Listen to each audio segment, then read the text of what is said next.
আসসালামু আলাইকুম এভরিওয়ান, কেমন আছেন সবাই? আশা করি সবাই ভালো আছেন। আমিও আছি আলহামদুলিল্লাহ ভালো।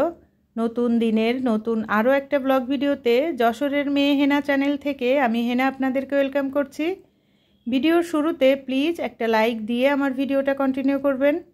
আপনার একটা লাইক আমার কাছে অনেক মূল্যবান।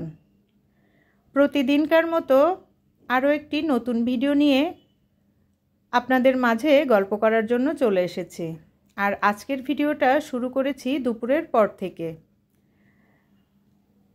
রোজার একদম লাস্ট প্রান্তে আমরা এখন অবস্থান করছি, আর এই টাইমটা কিন্তু সবাই অনেক ব্যস্ত। যারা দেশের বাড়িতে যাবে সব কিছু গোছগাছ নিয়ে একটা ব্যস্ততা, যারা বাসা বাড়িতে থাকবে তাদের সব কিছু নতুনভাবে গোছানোর একটা ব্যস্ততা, সব কিছু মিলিয়ে অনেকটা ব্যস্ত সময় কাটছে। আর লাস্টের রোজাগুলো কিন্তু খুবই কষ্টকর হয়।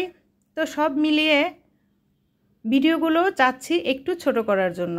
আসলে ভিডিওটা তো শ্যুট করতে একটুও ইচ্ছা করে না, কিন্তু ইতিমধ্যে তো আমি আমার চ্যানেলটায় অনেকটা দিন গ্যাপ দিয়ে দিয়েছি, যার কারণে চাচ্ছি ছোট করে হলেও একটা ভিডিও দেওয়ার জন্য।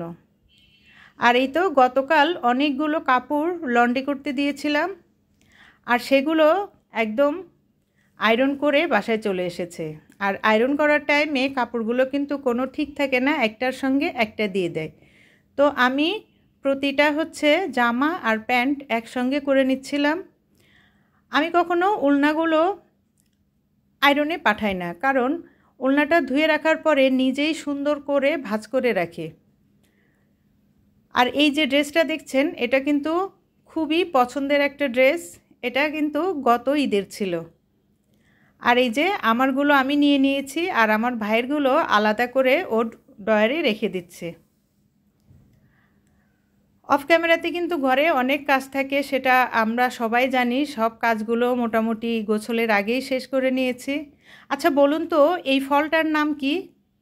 আমি প্রথমে দেখে মনে করেছি যে এটা বড় ধরনের কোনো লেবু, কিন্তু পরবর্তীতে কি যে একটা নাম বলেছে, আমার নামটা মনে নেই। তবে আমি এর নাম দিয়েছি বাঙ্গির ছোট বোন। আমি যখন এটা কেটেছিলাম আমার কাছে ওরকমই লেগেছিল। আমার ভাই বলেছে কি একটা নাম, খুবই কঠিন, আমার কাছে মনে নেই।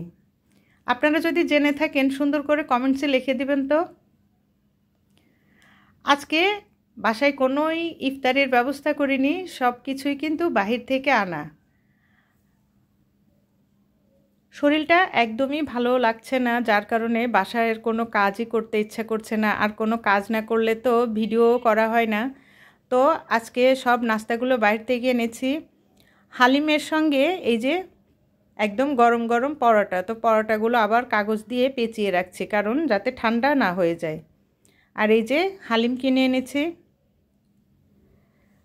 আজকে ইফতারিটা একদম সবই মোটামুটি ভারী খাবার।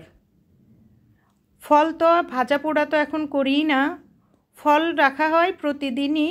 আর সঙ্গে যে কোনো একটা ভারী খাবার, তবে সেটা নুডলসও হতে পারে, পরোটা হতে পারে, দই চিড়া হতে পারে। কিন্তু মজার বিষয় আজকে এই সব খাবারগুলো একসঙ্গে হয়ে গেছে, মুখোমুখি সংঘর্ষের মতো। আজকে আমি বাসায় চিড়া করেছিলাম আর নুডলস করেছিলাম। আর আমার ভাই বাহির থেকে আসার সময় হালিম নিয়ে এসেছে, পরোটা নিয়ে এসেছে, ফল নিয়ে এসেছে।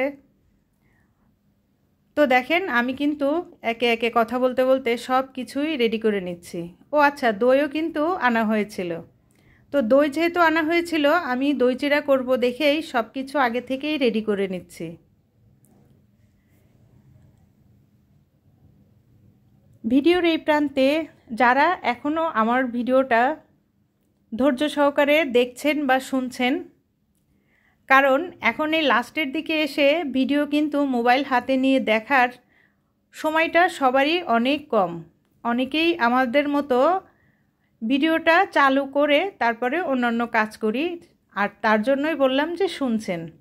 যারা দেখছেন বা শুনছেন প্লিজ একটা লাইক দিয়ে আমার ভিডিওটা কন্টিনিউ করবেন। আর যদি আপনি আমার চ্যানেলে নতুন হয়ে থাকেন, আমার চ্যানেলে বলা কোনো কথা, কোনো কাজ যদি আপনার ভালো লেগে যায়, আপনি চাইলেই আমার চ্যানেলটা সাবস্ক্রাইব করে আমার সঙ্গে থেকে যেতে পারেন।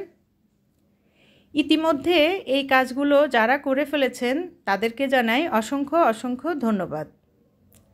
আমি দইটা বের করে ফ্রিজে রেখে এই যে চিড়াগুলো ভিজাতে দিয়ে দিচ্ছি। এই রোজাতে কিন্তু গরমটা ভালোই লাগছে, আর একদম ঠান্ডা ঠান্ডা এরকম একটা দই চিড়া হলে কিন্তু ইফতারিতে খুবই ভালো লাগে। আমি সবসময় চেষ্টা করি ইফতারিতে একটু ভারী খাবার বা হেলদি যে খাবারটা সেটা খাওয়ার জন্য। ভাজা পোড়া খেলে গ্যাস্ট্রিকের কিন্তু প্রচুর সমস্যা হয়।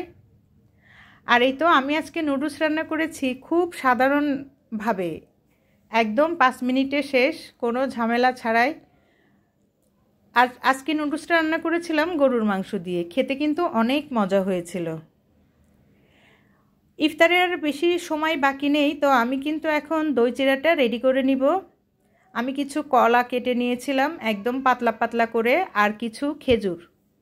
দই চিড়াটা একদম না মাখিয়ে আমি আজকে যেভাবে রেডি করছি এভাবে যদি রেডি করা হয় না, তাহলে কিন্তু খেতে খুব ভালো লাগে। অনেকেই একদম হাত দিয়ে ভালো করে মেখে নেয়, সেটা না কেমন যেন আমার কাছে ভালো লাগে না। যাই হোক, এই তো আমি কলাগুলো উপরে দিয়ে দিয়েছি, তার উপরে দইটা সুন্দর একটা লেয়ার করে দিয়ে দিচ্ছি। আপনি যখন খাবেন যখন ফ্রিজে তুলে নেবেন তখন কিন্তু এটা খুবই ভালো লাগবে, লেয়ার লেয়ার যখন পড়বে। আমার ভিডিওতে কিন্তু প্রচুর পরিমাণে আওয়াজ, আর এই আওয়াজটার জন্য আপনাদের কাছে ক্ষমা চাইতে চাইতে আমি তো একেবারেই আমার বেহাল দশা হয়ে গেছে, কিছুই করার নাই। আর এই তো পরবর্তীতে আমি উপরে কিছু খেজুর দিয়ে দিয়েছি। ইতিমধ্যে কিন্তু আজানটা পড়ে গেছে, আর আমরা কিন্তু ইফতারি শুরু করেছি। খাওয়ার সময় যেহেতু ওভাবে ইফতারের শ্যুটগুলো নেওয়া হয় না, একটু করে নিয়ে নিয়েছি। আজকের ভিডিওটা না আমি এখানেই শেষ করছি। ওই যে আমি বললাম যে বাঙ্গির হচ্ছে ছোট বোন, দেখেন কথায় মিল আছে কিনা, এটা কোনোই টেস্ট নেই। আজকের ভিডিওটা এখানেই শেষ করছি। আল্লাহ হাফেজ।